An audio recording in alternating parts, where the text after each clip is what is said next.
சிலப்பதிகாரத்தை இயற்றிய இளங்கோவடிகள் ஐயா உங்ககிட்ட ஒரு கொஸ்டின் கேட்கணும்னு தோணுச்சு.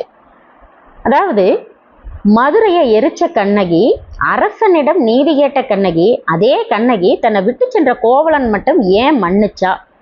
கோவலன் மாதவிடம் இருந்தபோது அவளுடைய கணவன் தான். அப்போதே கண்ணகி எதிர்த்து போராடி இருக்கலாமே, ஏன் போராடல?